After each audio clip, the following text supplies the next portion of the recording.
Well, hello, Tube. Today we have The Face of the Earth by Algernon Henry Blackwood. I have a little link down below where you can use my bookshop.org affiliate link to purchase this book or any book. No extra cost to yourself. I get a small commission. You're helping out the channel. But this is in the public domain. You don't have to spend a penny on this if you don't want to. If you want to just read it for free, I'll put a link to it down below. Link to the story down below. So there. Like, subscribe, all that jazz. If you like this sort of thing, thumbs down. If you don't like this sort of thing, it's all good. Also, I just like to point out that my short story playlist has over 100 videos in it now. Over 100 different discussions on short stories. If you stay to the end, the little card that pops up, I'll put a link to that playlist down below. That should keep you busy for days. That's awesome. That's a ton of content. Yeah. So I thought I'd just shout that out a little bit.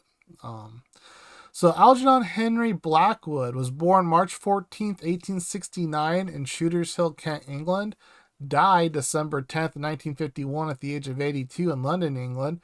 I like to give a little tidbit of information about the authors in these videos. This one coming from Wikipedia, so you know it's correct. The Wikipedia only spits the truth.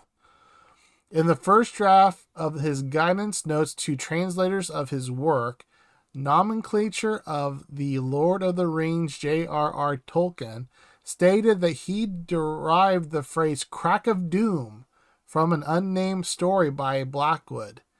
In her book, Tolkien's Modern Reading, Holly Ordway states that this unnamed Blackwood work is the 1909 novel The Education of Uncle Paul, which I do not believe is in this in this short story collection. So I don't think we're going to get to that one. She explains that the children of Paul's sister, whom he is visiting, tell him of the crack between yesterday and tomorrow, and that, if we're very quick, we can find the crack and slip through. That's kind of cool, actually. I think I might want to try to find that one. And once inside, there is no time, of course. Anything may happen and everything come true. Ordway comments that this would have attracted Tolkien because of his interest in traveling back in time. So very good. A brief synopsis. This is my own synopsis. I couldn't find one to steal, so I don't think there's any spoilers in it. I'm not intending to do any spoilers for this one, so... a young penniless Cambridge graduate accepts a mysterious job assisting the eccentric professor in Dorchester Hills. The only requirements: fluency in German, basic surveying skills, and fearlessness.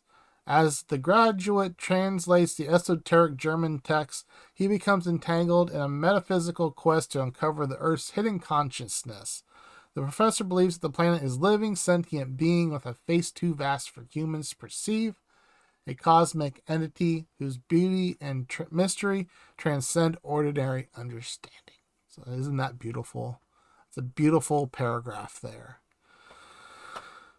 My thoughts on the story: it was okay. I wouldn't go as far as saying it was a banger.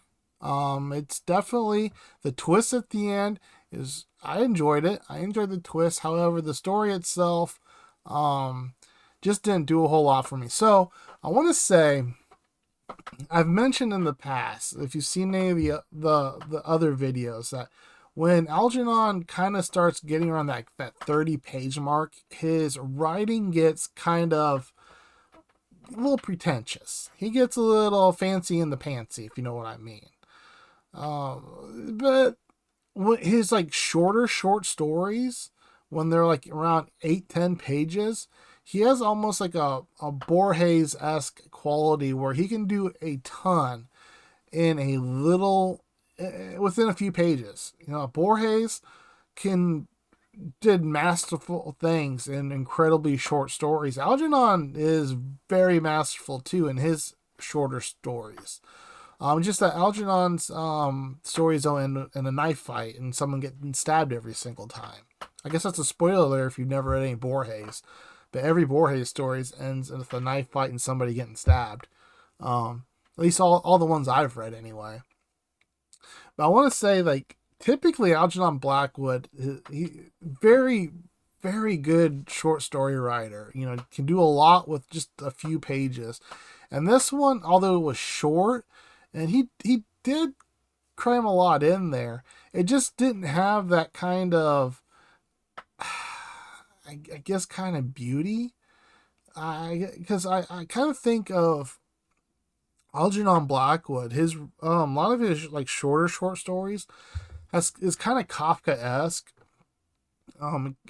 They're kind of, I mean, they're dark. They get dark at some point, but they start off kind of Kafka-esque. They kind of feel like a Kafka story starting off, kind of light, maybe slightly humorous, and then as the story progresses, they tend to get darker and darker.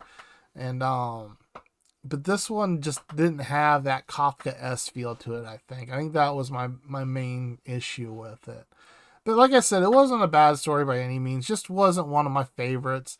I'll put a link to it down below. It's in the public domain. You can go read it yourself, see what you think. Let me know what you think of it. You know, is it a masterpiece and I'm just not seeing it, or you know, did it wow you? Did it not wow you? That sort of thing. I'm going to leave you with the question of the day.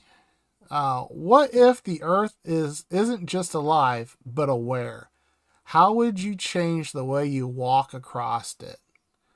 Right? So, I mean, obviously the Earth is alive. It sprouted life, and we're all thriving in our own little way. But if it was also aware, maybe it is aware, we just don't know it. You know, we just don't know it. That could be.